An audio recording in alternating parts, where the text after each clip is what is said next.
Good news mga batang Maynila! Ang inaantay niyo harap na magkaroon dito ng park sa ilalim ng expressway kung saan dati ginawa itong parkingan at imbakan ng basura. At ito na nga yung pangako ni Yorme na ngayong taon ito ay matapos. So update natin kabayan, ito na po yung latest. May tinatapos na yung flooring, naglalagay na sila ng bakod at higit sa lahat yung center niya, grabe ang ganda. So hindi mo akalain na yung dating pinangarap lang natin na magkaroon ng park dito sa ilalim ay ngayon tuloy-tuloy na. So ito na po yung update natin, malaki ng progress. Dito na tayo sa Quirino Avenue. So ito kabayan, malapit nang matapos itong Senior Citizen and Pet Park na pangako ni Yorme within this year. Ito ay magbubukas. Grabe, ang ganda ng transformation guys ha. Yung dating dugyot tsaka parkingan, mababawasan na rin yung alikabok dito. Ito, umaga na ma-update natin para mas malinaw na. Bangketa, kita mo yung lamppost dyan, no? Nilagay lang yung poste pero walang ilaw. Hindi na rin kailangan, siguro maliwanag na dito gabi ito guys, sa kabilang tulay pala. Tapit-tapit na rin to.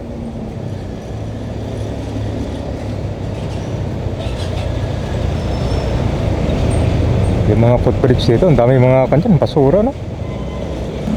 Kasi mo tong ilalim ng expressway, meron ng harang. Yan ay para hindi na dugyutin.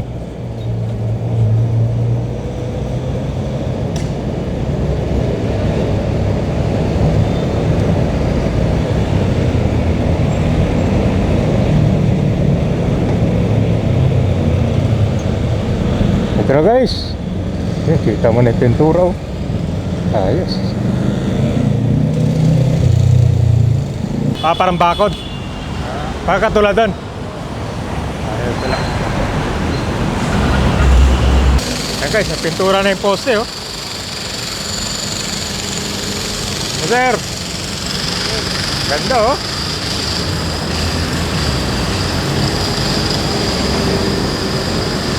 Actually, parang nandito ka lang, makikita mo na yung kan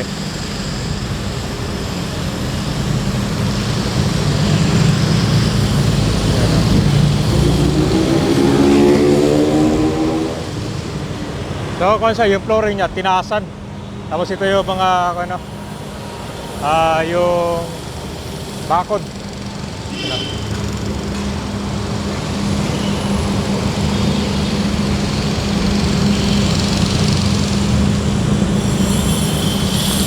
Kukulayan pa to sir? Hindi na. Kukulayan pa to?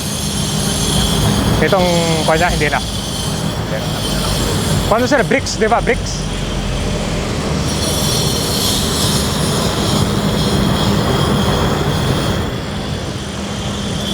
Yan na guys, yung flooring pinturado na. Maganda, at least mataas yung flooring. Hindi abutin ng baha dito kung sakali magkaroon ng bagyo, no? Ayan, ito po yung kanya. Ito po yung bakod na nilagay nila. Tapos itong pinturado din yung puti. Great transformation.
Ito naman yung footbridge ko, sprocket dito.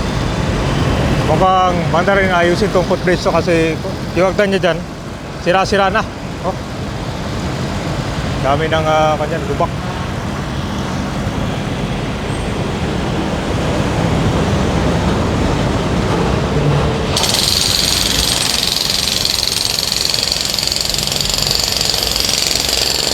So, kasama dito sa gagawin nila, ito nakabakod.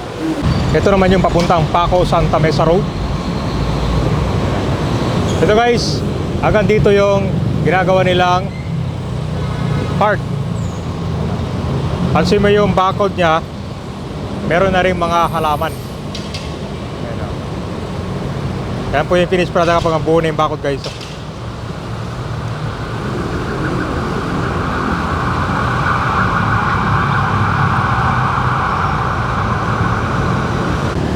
Yan. Anong kulay ito sir? Puti? Hindi po. Ano siya kulay? Di ba naman totally final yung violet na yun, sir? Parang kuwan pa lang to. Oo, preparasyon pa lang. Parang wala pa yung finish no. Wala pa. So primer pa lang pala itong nilalagay nila kabayan. Abangan natin kung anong kulay ito. Maganda kung may design din ng mga ako, no? Park. Ano? Pinturado na. Tapos ito na yung kwan guys, yung park niya. Ito yata yung sa mga pet to.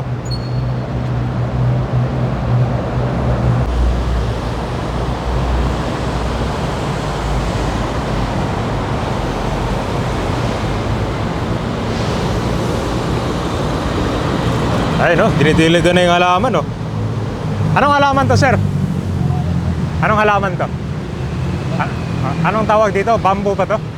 Bamboo? Hey there. Bamboo to guys.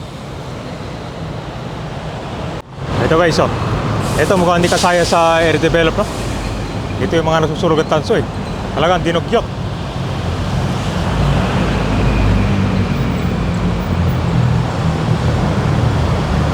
Ano? Hindi imbakan to ng kahoy. Grabe.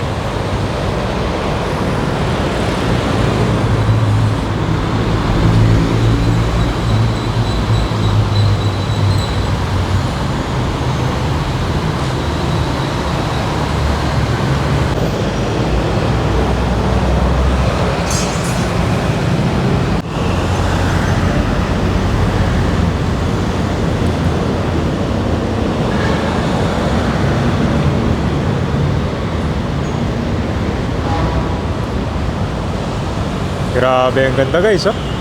Kita mo yan?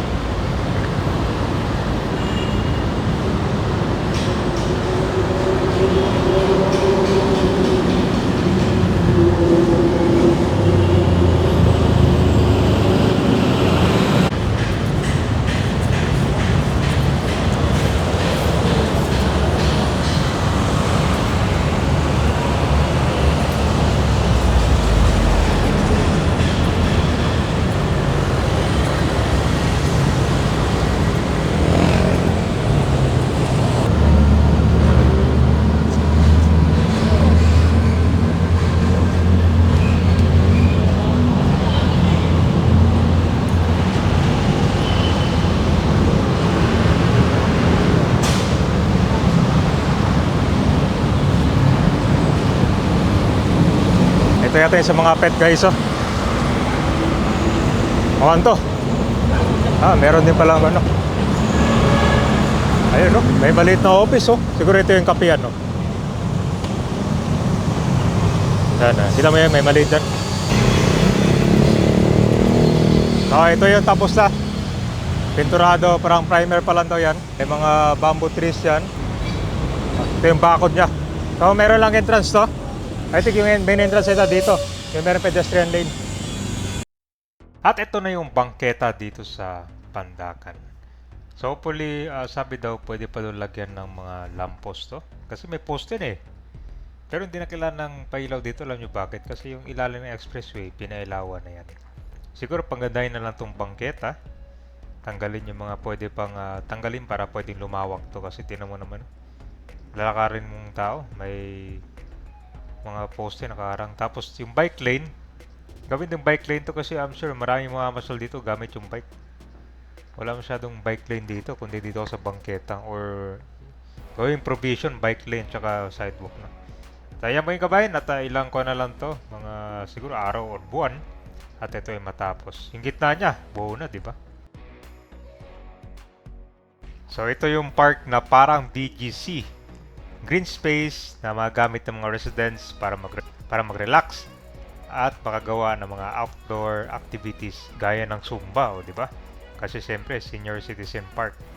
Yung unang pondo pala dito 39 million lang, so kulang siya. Ngayon nagdagdag yung MMDA ng 40 million. So ang kabuuan budget nito ay around 80 million na para mas maganda yung resulta. Mas maliwalas, mas open space, mas green at mas mura to kaysa sa original concept.